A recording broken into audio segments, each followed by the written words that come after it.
네, 오늘은 모든 나라와 같이라는 제목으로 말씀의 은혜를 나누도록 하겠습니다. 오늘 말씀의 주제를 제가 읽겠습니다. 하나님의 백성은 세상의 방식과 안전을 따라 변화하려 하지만 하나님은 우리의 실수와 잘못된 동기마저 사용하여 참된 왕이신 예수 그리스도의 통치를 이루신다는 내용입니다. 누군가 제게 일상의 생활에서 특히 크리스찬들에게 가장 스트레스를 주는 것 세 가지가 있다는 이야기를 하였습니다. 그게 뭐냐면 이사하는 것, 그리고 직업을 바꾸는 것, 그리고 교회를 바꾸는 것, 이런 이야기를 제가 들은 적이 있습니다. 아마 제가 알기로 오늘 여기에 계신 분들 중에서도 이런 과정을 거치며 스트레스를 받고 계신 분들이 꽤 계실 것 같습니다. 어떤 분들은 동시에 한 가지가 아니라 두 가지가 겹쳐서 이렇게 좀 스트레스를 받는 상황이 되지 않을까, 그렇게 추측도 해봅니다. 이런 것들이 정말 여러분 인생에 큰 스트레스를 줍니까? 아니면 또 다른 스트레스의 원인들이 있으십니까? 이 세 가지 공통점이 있다면 그것은 바로 변화입니다. 변화라는 단어를 생각하면 때로 가슴이 뛸 때도 있지만 그것이 우리에게 에너지를 많이 소비하게 된다는 걸 알기 때문에 스트레스의 원인이 되는 것도 사실입니다. 우리가 지금 살고 있는 세상은 사실은 우리가 느끼지도 못할 정도로 빨리 변하고 있습니다. 10년 전만 해도 당연했던 일들이 지금은 전혀 당연하지 않은 그런 세상입니다. 도덕적인 것, 가치, 기술, 모든 것들이 그렇습니다. 스마트폰이 나온 지 20년이 아직 안 되었습니다. 그런데 아직도 스마트폰 기능을 다 모르고 계신 분들이 계시죠? 그래서 스마트폰을 어떻게 쓰는지 한참 배우고 있는데 AI라는 게 나와서 뉴스에서 떠들썩합니다. 엄두가 나지 않지요. 주위의 목사님들 중에서 50을 기준으로 그 이상의 목사님들은 제가 AI 배우겠다고, 제가 가르쳐 주겠다고 하면은 그냥 그렇게 살다 죽겠다고, 안 하겠다고, 너무 편하다고, 설교 준비할 때 편하다, 번역하는데 진짜 편하다고 아무리 말씀드려도 그냥 이렇게 살다 죽겠다고 하시는 분들이 많이 계십니다. 그런데 우리가 좋아하던 싫어하던 변화할 때가 있습니다. 변화해야 할 때가 있는 것입니다.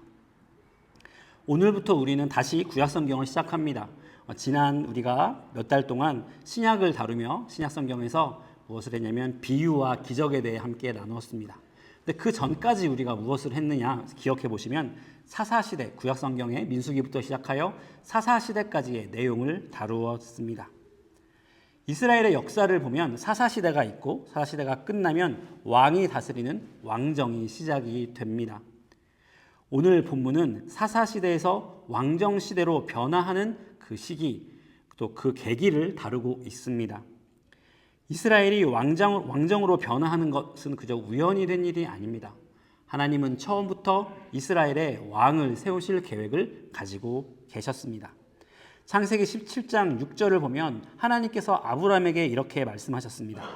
내가 너로 심히 번성하게 하리니 내가 내게서 민족들이 나게 하며 왕들이 내게로부터 나오리라. 사사기를 보아도 그런 내용을 알 수 있습니다. 사사기를 보면 가장 빈번히 등장하는 표현이 그때 이스라엘의 왕이 없으므로 사람이 각기 자기의 소견에 옳은 대로 행하였더라. 이 문장이 사사시대를 정의하는 표현입니다. 이스라엘에게는 하나님의 뜻대로 백성을 이끌 왕이 필요했고 하나님은 그 왕을 계획하고 계셨습니다. 이스라엘의 왕이 세워지는 것, 사사시대를 지나 왕정으로 가는 것은 하나님의 뜻이었습니다. 그런데 오늘 본문에서 보는 것처럼 그 과정은 순탄치 않았습니다. 모든 변화가 스트레스가 있는 것과 같습니다. 1절을 보면 사무엘이 늙음에 그의 아들들을 이스라엘의 사사로 삼으니, 이 짧은 구절 가운데 여러 가지를 우리에게 알려줍니다. 가장 먼저 변화가 시작된 것은 그 당시에 리더가 늙고 은퇴할 때가 되었다는 것입니다. 사무엘은 훌륭한 리더였습니다. 기도의 사람이었고 훌륭한 선지자였고 용사였습니다. 사무엘 시대에 가장 위협적인 적이 팔레스타인이었는데 블레셋이었는데 사무엘이 다스리는 동안 블레셋은 이스라엘을 감히 쳐다보지도 못했습니다. 사무엘은 마지막 사사로서 왕정으로 변하는 그 시기에 마지막 리더였습니다. 사사시대에서 왕정으로 옮겨가는 그 과정에서 이스라엘을 잘 이끌어야 할 책임이 사무엘, 마지막 사사였던 사무엘이 가지고 있었던 것입니다. 그런데 왕이 세워지는 변화는 이 뛰어난 리더 사무엘이 젊었을 때 이루어진 것이 아닙니다. 사무엘이 나이가 들면서 이제 리더를 어쩔 수 없이 교체해야 될 상황이 되면서 그 일이 일어나게 됩니다. 사무엘이 나이가 들고 새로운 리더를 세울 때가 되었습니다. 모든 그런 일이, 모든 조직이 그렇듯이 이런 일이 벌어집니다. 그런데 항상 새로운 리더를 세울 때는 문제가 생깁니다. 교회도 그렇습니다. 저희도 또 작년, 재작년에 그런 일을 겪었고, 카리스마 있는 설립자 목사님이 은퇴하시면서 이대 목사님이 되시는 경우 특별히 어려움을 겪죠. 그런 경우를 많이 보게 됩니다. 이스라엘도 마찬가지였습니다. 사무엘을 잇는 후계자 문제가 생긴 것입니다.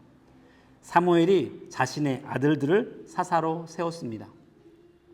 어떻게 보면 세습하게 된 것이죠. 사실 사사직은 세습되는 것이 아닙니다. 사사기를 보면 하나님께서는 사사를 세우실 때 필요에 따라 직접 부르시고 임명하셨습니다. 어떤 사사도 사람이 임명한 적이 없습니다.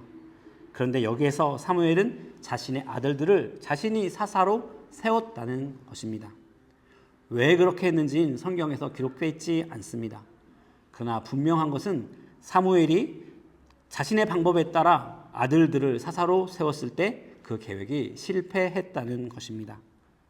3절을 보면 그의 아들들이 자기 아버지의 행위를 따르지 아니하고 이익을 따라 뇌물을 받고 판결을 굽게 하니라. 사무엘의 아들들이 잘못된 일을 저지릅니다. 사무엘의 전임자였던 엘리 제사장을 생각나게 합니다. 엘리 제사장에게도 홈리와 비느하스라는 두 아들이 있었습니다. 그런데 이 아들이 제사장 업무를 하면서 하나님께 범죄하였습니다. 그런데 오늘 보니까 엘리가 아들들과 함께 그 가문이 멸망하였는데, 죄를 지어서 멸망하였는데 사무엘도 별반 다르지 않았다는 사실을 보게 됩니다. 엘리는 어리석은 제사장이었지만 사무엘은 신실한 종이었습니다. 사무엘은 하나님이 보시기에 또 사람이 보기에도 훌륭한 리더였습니다. 그런데 사무엘 역시 자녀를 잘 키워내지 못한 것 같습니다. 다음 세대를 잘 길러내는 일, 자녀를 잘 키우는 일은 쉬운 일이 아닙니다. 교회 안에서 또 세상 속에서 괜찮은 아이들로 키우고 싶은 것이 다 부모의 마음인데 우리 뜻대로 되지 않더라는 것입니다. 어른들이 늘 하던 말씀이 키워봐라. 아이들을 키워봐야 마음대로 되지 않는 것이 있다는 것을 알게 된다는 말씀을 많이 하십니다. 그것이 사실이죠.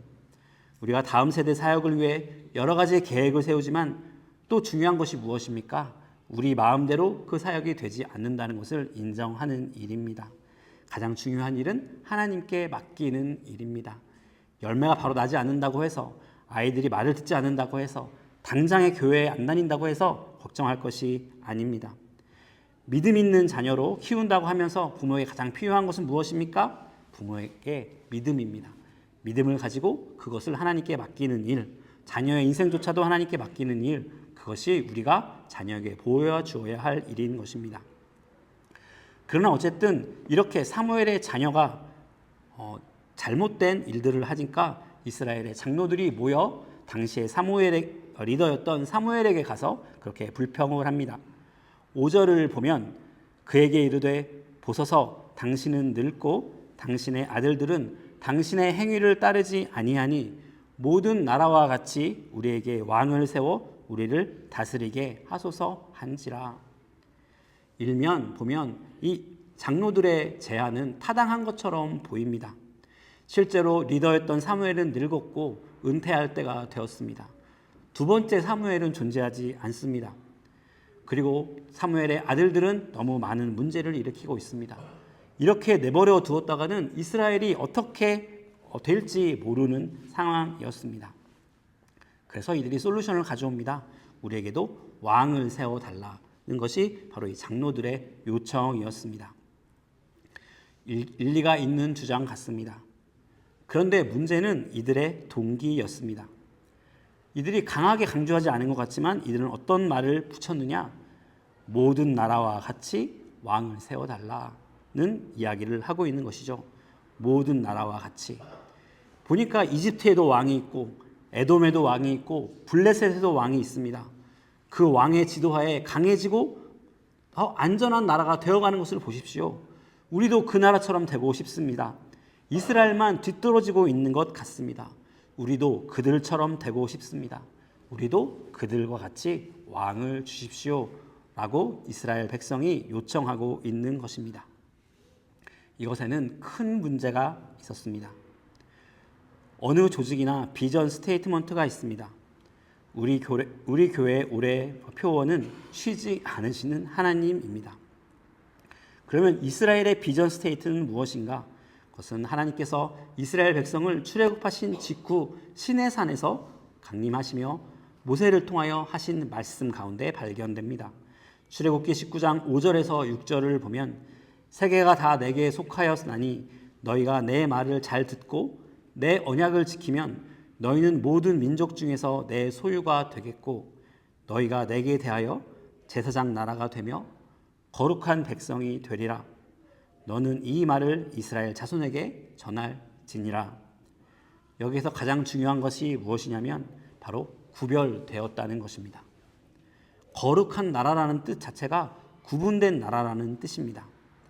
이스라엘에게 가장 큰 특징, 단 하나의 특징이 있다면 그것은 무엇인가? 바로 다른 나라들과 다르다는 것입니다. 다른 나라들과 다르게 살도록, 다른 나라들과 다르도록 부르심을 받은 것이 이스라엘의 정체성이고 운명이었습니다. 이스라엘은 하나님의 백성이고 하나님은 이스라엘의 왕이신 것입니다. 이것이 이스라엘 백성의 비전 스테이트먼트였습니다. 그런데 지금 이스라엘이 무엇을 요청합니까? 다른 나라들과 같이 왕을 달라라는 것입니다. 그것이 이스라엘이 왕을 세워달라고 말하는 바로 동기였습니다. 6절 말씀을 보면 우리에게 왕을 주어 우리를 다스리게 하라 했을 때 사무엘이 그것을 기뻐하지 아니하여 여호와께 기도하매. 사무엘은 이 요청을 기쁘게 받아들이지 않았습니다. 처음에 아마도 사무엘은 이것을 영적인 의미보다는 개인적으로 받아들였던 것 같습니다. 이들이 왕을 세워달라고 하는 것은 무슨 뜻인가? 사무엘 자신의 리더십을 부인하고 거부하는 것이라고 생각했던 것 같습니다. 우리가 교회에 있다 보면 리더가 되어 갑니다. 처음엔 집사가 되고 또 안수 집사가 되고 권사가 되고 장로가 되어 갑니다. 그런데 좋은 리더가 되어 갈수록 상처를 받을 일도 많이 생깁니다. 왜냐하면 좋은 리더는 양들을 사랑하고 또 양들을 사랑하기 때문에 거절의 위험도 항상 있는 것이죠. 사무엘도 그랬을 것입니다. 아니 내가 어떻게 이스라엘을 위하여 이렇게 열심히 했는데 이들이 나를 이렇게 거절할 수 있는가? 이스라엘 백성들에게 섭섭했던 마음이 있을 것입니다. 제가 전도사 시절에 은퇴하시는 한 목사님께서 저에게 해주신 충고가 있습니다. 제가 그 목사님께 제게 한 가지 말만, 목사 일을 하는데 제가 들어야 할 한 가지 이야기가 있으면 무엇입니까? 라고 그렇게 물었습니다. 근데 목사님이 뭐라고 말씀하셨냐면 성도들을 믿지 말라는 것이었어요. 그리고 대신 성도를 믿지 않고 성도를 기대하지 말라. 그러면 성도를 사랑하게 된다는 것이 그 목사님이 저에게 하신 말씀이셨습니다. 10년 가까이 그 얘기를 들었는데 저는 물론 지금까지 또 제가 학생부, 청년부 사역을 했기 때문에 더 그러기도 했겠지만 이 말씀이 정말 그 충고가 정말 맞다는 생각을 하게 됩니다. 교회에 있는 많은 성도들은 양입니다. 양은 갈 길을 알지 못하고 헤매는 것이 정상인 것이죠. 우리가 성도들을 또 그 사람들을 동역자라고 생각하고 동역자가 될 수도 있습니다. 그런데 또 그때까지 헤맬 수도 있고 참고 인내하고 기도해야 하는 것입니다. 동역자가 되었다가 쉴 때가 필요할 그런 사람들도 있습니다. 그것이 성도들의 모습이라는 것이죠. 그래서 동역자가 되어주면 감사한 일입니다. 내 일을 덜어주니까 감사한 겁니다. 그러나 그렇지 않더라도 열심히 사랑하고 그들을 위하여 열심히 기도해야 한다. 그것이 바로 목사의 역할이다. 교회 리더의 역할이다. 장로의 역할이다는 것이 그 목사님이 제게 해주신 말씀이셨습니다. 사무엘은 섭섭한 마음이 들었습니다. 아니 어떻게 나에게 평생을 거쳐 내가 이들에게 얼마나 정성을 쏟았는데 나 덕분에 블레셋으로부터 이들이 구원을 받았는데 그런데 어떻게 할까? 섭섭한 마음이 들 때 이 사무엘은 하나님께 기도하게 되었습니다. 사무엘은 이렇게 자기 백성에게 쫓겨나듯 물러나게 됩니다. 그러나 앞으로도 사무엘은 계속 이스라엘을 위해 기도하고 이스라엘을 사랑하는 선지자로 남게 됩니다. 왜 그랬습니까? 사무엘은 바로 이스라엘 백성이 우리가 동역자로 기대해야 될 사람들이 아니라 그를 사랑해야 될 사람인 것을 알았기 때문입니다.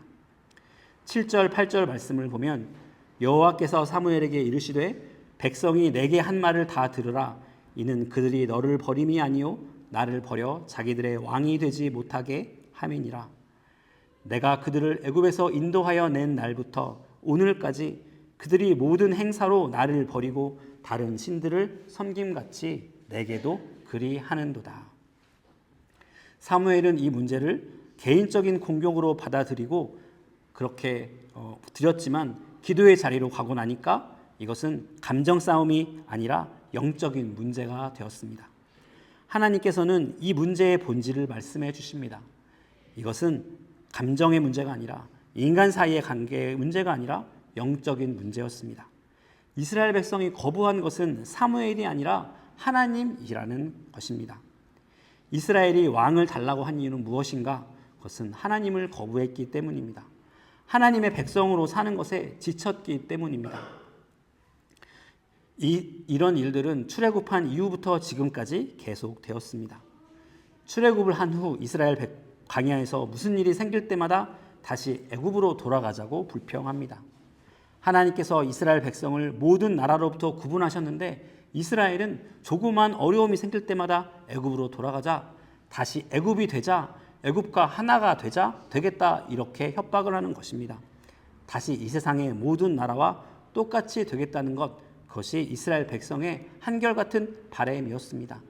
구원받았는데 구원받기 전의 삶으로 돌아가겠다. 그게 훨씬 낫다. 훨씬 행복하다라는 것이 이스라엘 백성의 계속되는 요구였던 것입니다. 이스라엘 백성은 광야에서 만나와 메추라기를 매일처럼 공급받았습니다. 그런데 그것에 지친 것입니다.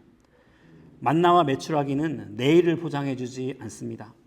오늘 만나와 메추라기를 먹으면 그것은 오늘뿐이고 내일 다시 어떻게 될지 모르는 삶입니다.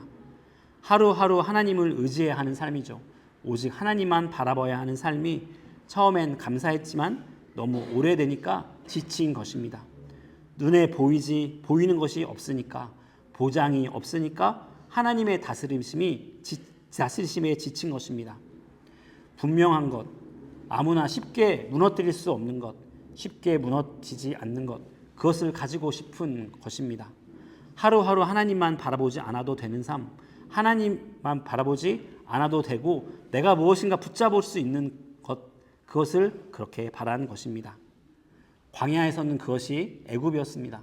애굽에만 가면 풍요가 있었습니다. 그리고 지금은 세상의 다른 나라들과 같이 왕을 갖게 되는 것입니다. 여러분, 이것이 바로 무엇입니까? 성경에서 말하는 우상 숭배의 본질입니다. 우리는 우상을 나무로 만든 돌과 또 나무로 만든 신상으로 생각하지만 사실 우상의 의미는 훨씬 더 크고 깊습니다. 팀 켈러 목사님은 우상을 이렇게 정의했습니다. 우상은 하나님보다 당신에게 더 중요한 것, 하나님보다 더 당신의 마음과 상상을 사로잡는 것, 오직 하나님만 줄 수 있는 것을 그것에서 얻으려 하는 모든 것이다 라고 말했습니다. 우상은 하나님만이 줄 수 있는 것을 줄 수 있다고 내가 믿고 신뢰하는 것, 그것이 바로 우상이라는 것입니다. 그런 것들이 여러분에게 있으십니까? 여러분, 결혼은 좋은 것입니다. 그런데 결혼만 하면 내 인생이 완전히 행복할 것이라고 믿고 있다면 그것은 결혼을 우상으로 삼은 것입니다. 내 남편에게서 내 아내가 내 마음을 완전히 행복하게 해줄 수 있다, 만족시켜줄 수 있다라고 믿는다면 그것은 배우자가 우상이 된 것입니다. 왜 그렇습니까? 완전한 행복, 완전한 만족은 오직 하나님만이 줄 수 있는 것이기 때문입니다. 내가 좋은 직업만 가지면 내 삶이 완전하고 안전해질 것이라고 생각하십니까? 그렇다면 그것은 좋은 직업을 우상으로 생각하고 있는 것입니다. 안전한 삶은 어떻게 가능합니까? 좋은 직업을 가지면 안전해집니까? 오직 하나님이 보장하신 그 영원한 나라에 들어가야 내 삶이 안전해진다는 것입니다. 이렇게 이스라엘 백성은 내 삶이 안전해지기 위하여 왕을 달라고 말합니다. 손에 잡히는 것, 눈에 보이는 것처럼 달라 이렇게 요구합니다. 그러자 하나님께서는 사무엘을 통하여 이스라엘이 그것을 갖게 되면 어떻게 될지 설명해 주십니다. 11절부터 17절까지의 말씀이 그렇습니다. 이르되 너희를 다스릴 왕의 제도는 이러하니라. 그가 너희 아들들을 데려다가 그의 병거와 말을 어거하게 하리니 그들이 그 병거 앞에서 달릴 것이며 내 아들들을 징병한다는 것이죠. 12절 그가 또 너희의 아들들을 천부장과 50부장을 삼을 것이며 자기 밭을 갈게 하고 자기의 추수를 하게 할 것이며 자기 무기와 병거의 장비도 만들게 할 것이며 그가 또 너희의 딸들을 데려다가 향료 만드는 자와 요리하는 자와 떡 굽는 자로 삼을 것이며 여기서 향료 만드는 자라는 것은 아마도 몸을 파는 그런 역할을 했던 것을 이렇게 표현하는 것으로 생각이 됩니다. 14절을 보면 그가 또 너희의 밭과 포도원과 감람원에서 제일 좋은 것을 가져다가 자기의 신하들에게 줄 것이며 그가 또 너희의 곡식과 포도원 소산의 11조를 거두어 자기의 관리와 신하에게 줄 것이며 그가 또 너희의 노비와 가장 아름다운 소년과 나귀들을 끌어다가 자기 일을 시킬 것이며 너희의 양떼의 10분의 1을 거두어 가리니 너희가 그의 종이 될 것이라. 여기서 제일 많이 나오는 동사가 히브리어로 락학입니다. 이 단어는 영어 성경에는 일률적으로 take라고 번역을 해 놓았는데 한국어 성경에는 다양하게 데려가다, 가져가다, 끌어가다 이렇게 번역을 해놓고 있습니다. 이스라엘 백성이 세상 나라들과 같은 왕을 세우면 그렇게 해서 우상을 만들면 그 왕이 그들의 아들과 딸을 포로로 잡아갈 것입니다. 포도원과 감람원에서 내가 가장 아끼고 내 평생을 가꾸었던 것에서 가장 좋은 것을 그가 가져가게 될 것입니다. 내가 바쳤던 인생이 의미가 없어지는 것입니다. 곡식과 소산의 11조를 가져갈 것입니다. 하나님께 바쳐야 할 11조를 가져갈 왕들이 가져가게 될 것입니다. 이렇게 이스라엘이 세운 왕은 이스라엘 백성으로부터 모든 것을 빼앗아가고 마지막에 그들을 종으로 만든다는 것이 하나님께서 사무엘을 통하여 세상의 왕을 삼았을 때의 결과라고 이렇게 말씀하시는 것입니다. 모든 나라와 같은 왕, 우상은 우리에게는 처음에는 모든 것을 줄 것처럼 이야기합니다. 그런데 그 우상은 우리가 그 우상에게 한번 마음과 몸을 빼앗기고 그리고 우리의 생각을 빼앗기면 우리가 그에게 종이 되고 그리고 우리가 가지고 있는 우리가 평생 노력한 가장 소중한 것들을 빼앗아 갑니다. 아들과 딸을 빼앗아 갑니다. 세상에 빼앗깁니다. 내가 가지고 있는 재물마저도 빼앗깁니다. 그리고 무엇보다 우리의 자유를 빼앗아 간다는 것입니다. 팀 켈러는 우상에 대해 이렇게 또 설명했습니다. 거짓신은 당신의 삶에서 너무 중심적이고 필수적인 것이어서 그것을 잃으면 삶이 더 이상 살 가치가 없다고 느끼게 만드는 어떤 것이라는 겁니다. 여러분 그런 것이 있습니까? 다시 한번 제가 읽겠습니다. 거짓신은 당신의 삶에서 너무 중심적이고 필수적인 것이어서 그것을 잃으면 삶이 더 이상 살 가치가 없다고 느끼게 만드는 어떤 것. 여러분 그런 게 있으십니까? 우리 모두에게 그런 것이 하나 있을지 모릅니다. 꼭 나쁜 것들이 아니고 좋은 것이 그럴 때가 있습니다. 어떤 사람에게는 돈이 그럴 수 있습니다. 어떤 사람에게는 명예나 평편이 그런 것일 수 있습니다. 어떤 사람에게는 자녀가 그럴 수 있습니다. 제가 호주에 와서 사는 삶을 돌아보니까 제가 자격증이 굉장히 많은 걸 발견합니다. 내가 왜 이렇게 자격증이 많을까? 그리고 왜 그것들을 아직도 붙잡고 있을까? 생각해 보니까 아직도 목사가 되고 사역자가 됐는데도 그 자격증을 붙잡고 있는 게 그래도 하나 믿을 구석은 하나 내가 두고 있구나 그런 생각을 하게 됩니다. 그래서 저도 하나 둘씩 자격증을 이렇게 놓아버리고 있는 중입니다. 어떤 사람은 관계나 로맨틱 릴레이션십이 그런 것일 수 있습니다. 우리가 청년들을 보면 로맨틱 릴레이션십 끊이지 않고 갖게 됩니다. 그거 왜 그렇습니까? 로맨틱 릴레이션십이 없으면 정말 살 수 없습니까? 그렇지 않습니다. 그것이 우상이 된 것입니다. 상대방에게 내 모든 행복을 맡기는 것이죠. 청년들에게, 그래서 제가 저번에도 한번 말씀드린 적이 있지만 전 청년들이 연애를 빨리 해야 된다, 뭐 그렇게 우리가 그런 암시를 주는 말도 제가 하고 싶어 하지 않습니다. 예를 들면 남자친구 사귀었느냐, 여자친구 사귀었느냐, 이제는 남자친구 사귀어야지, 여자친구 사귀어야지, 전혀 그럴 필요 없습니다. 저는 첫 번째 여자친구 29살에 사귀었고 31살에 결혼했습니다. 제 아내는 제가 만나기 전에 5명 남자친구 사귀었는데 저랑 결혼했거든요. 근데 제가 훨씬 더 잘 결혼했거든요.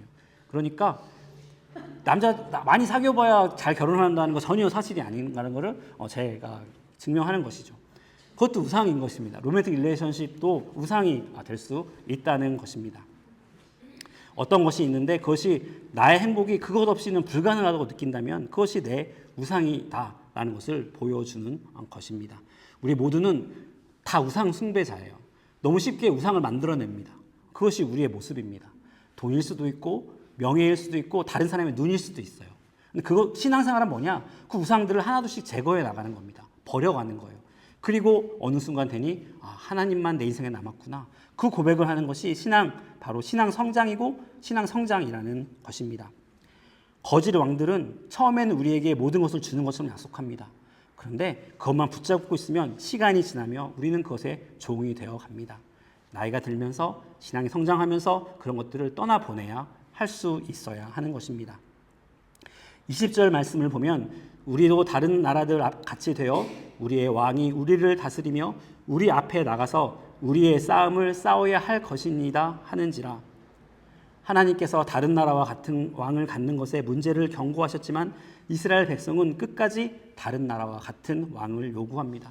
손에 잡히는 것, 눈에 보이는 것, 하나님 적어도 나에게 큰 집 한 채 있어야 하겠습니다. 하나님 적어도 내게 내 자녀들이 좋은 직업은 가져야겠습니다. 놓치지 못하는 것입니다. 우리는 이 세상을 살며 이 세상과 같아지려는 유혹을 계속해서 받습니다. 세상의 가치관을 계속해서 듣고 만지고 그렇게 살고 있는 것이죠. 시간도 재정도 구분하여 하나님 위하여 사용하는 것이 만만치 않기 때문에 세상의 그런 가치관으로부터 계속적인 공격을 받습니다. 바울은 무엇이라고 말했습니까?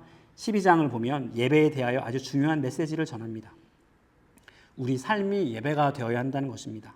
12장 1절을 보면 그러므로 형제들아 내가 하나님의 모든 자비하심으로 너희를 권하노니 너희의 몸을 하나님이 기뻐하시는 거룩한 산 제물로 드리라. 이는 너희의 드릴 영적 제배니라. 우리의 몸을 하나님께 산 제사로 드린다는 것이 어떤 의미입니까? 2절을 보면 너희는 이 세대를 본받지 말고 오직 마음을 새롭게 함으로 변화를 받아 하나님의 선하시고 기뻐하시는 온전하신 뜻이 무엇인지 분별하도록 하라. 삶이 예배가 되는 것은 이 세상의 삶의 방식을 담지 않는 것입니다. 이 세상은 이거 있어야 해. 적어도 이것 정도는 있어야 해. 그렇게 우리에게 말하지만 성경은 계속해서 말합니다. 아니야, 그것 없어도 돼. 없어도 아무런 일도 안 일어나. 하나님이 네 중심에 있다면, 하나님이 너를 지키신다면 그것으로 충분해. 그렇게 말하는 것이 성경의 말이라는 겁니다. 네, 여러분 너무 죄책감 갖지 마시기 바랍니다. 우리 모두에게는 이런 것들을 다 가지고 있어요. 그런데 신앙이 성장하며 하나님께서 우리를 계속해서 만져가십니다. 그래서 삶이 예배가 되도록, 그래서 우리 마음이 변화를 받도록 하나님의 선하시고 기뻐하시는 온전하신 뜻이 무엇인지 분별할 수 있도록 하나님께서 우리를 성장시켜 나가는 겁니다. 그런데 우리가 하나님께서 계속 부르시는데 마음에서 잡고 있는 게 있는 겁니다. 하나님께서 그걸 부르실 때 또 그것을 내어드릴 수 있어야 하는 것이죠. 우리는 피어 프레시어 속에 살고 있습니다. 네, 우리 주위에 보면 다른 사람들은 왜 황금 같은 주일을 교회에서 시간 보내는지 이해하지 못하기도 합니다. 왜 또 큰 재정을 들여 선교 가는지, 내년에 우리가 선교 가는데 재정이 쉬운 돈들이 아니죠. 왜 갑니까? 왜 그 돈을 드립니까? 세상 사람들은 이해하지 못합니다. 그거면 훨씬 더 우리가 더 잘 살 수 있어, 행복하게 살 수 있어, 좋은 여행 갈 수 있어, 이럴 수 있습니다. 근데 우리는 선교 가도록 선택을 하는 것이죠. 흘러가는 대로 두면 세상과 똑같아집니다. 하나님은 우리를 구별하도록 부르셨습니다. 그런데 우리가 세상과 똑같아지면 쓸모가 없는 것입니다. 우리의 비전 스테이트먼트도 그렇습니다. 구별되게 살아라. 내가 너를 구별된 존재로 불렀다. 세상이 말하는 그 왕, 그것에서 벗어나라. 그렇게 우리를 계속해서 부르시는 것입니다. 22절 말씀을 보면 여호와께서 사무엘에게 이르시되 그들의 말을 들어 왕을 세우라 하시니 사무엘이 이스라엘 사람들에게 이르되 너희는 각기 성읍으로 돌아가라 하니라. 이스라엘은 하나님께 악한 것을 요구했습니다. 그러나 결론은 어떻습니까? 놀랍게도 하나님께서 이스라엘에게 왕을 허락하셨습니다. 하나님께서 가장 기뻐하시는 것이 아니지만 허용해 주실 때가 있어요. 그것을 통해서 어려운 길을 가게 되지만 그것을 통해 또 배우게 되기 때문에 하나님께서 그거를 허용해 주실 때가 있는 것입니다. 그렇게 해서 사울 왕이 이스라엘의 첫 번째 왕으로 세워집니다. 사울 왕은 이스라엘 백성이 기다리던 다른 나라와 같은 그런 왕이었습니다. 그랬기 때문에 사울은 하나님께 불순종하고 결국 버림받게 됩니다. 그 사울을 통해 다른 나라와 같은 왕이었던 사울을 통해 이스라엘도 많은 대가를 치르게 되는 것입니다. 그런데 그것이 끝이 아니었습니다. 사울 후에 하나님 마음에 합한 다윗이 세워지고 다윗의 핏줄을 통해 진정한 왕이신 예수 그리스도가 오게 되는 것입니다. 이렇게 보면 우리가 너무 실수하지 않으려고 조바심 가지고 살고 살 필요가 또 없다는 생각도 들게 됩니다. 또 오해하지 마시기 바랍니다. 열심히 살아야 합니다. 그런데 실수할까 봐, 잘못될까 봐 조바심 가지고 사는 인생은 또 우리가 믿음으로 사는 인생이 아닙니다. 여러분, 우리는 무엇을 그렇게 대단하게 잘할 수 있는 존재들이 아닙니다. 내가 진짜 열심히 해서 뭔 결과가 나왔다고 해서 그것이 정말 또 행복과 또 안정을 보장해 주는 것도 아닙니다. 우리는 하나님을 믿고 또 그분이 하실 일을 기대하며 그렇게 담대하게 이 세상을 살아가도록 부르심을 받은 존재들이라는 것입니다. 우리는 늘 실수합니다. 그런데 그 실수까지 모아서 하나님은 당신이 태초부터 가지신 계획을 실행하신다는 사실을 우리가 성경에서 배우게 되는 것입니다. 그것이 늘 하나님의 방법입니다. 성경에서는 인간은 늘 넘어지지만 하나님은 우리의 실패까지도 그의 선한 계획을 위해 사용하시더라. 그것이 성경에서, 구약 성경에서, 신약 성경에서 끝없이 나오는 인간의 실패와 하나님의 은혜가 대비되는 내용이라는 것입니다.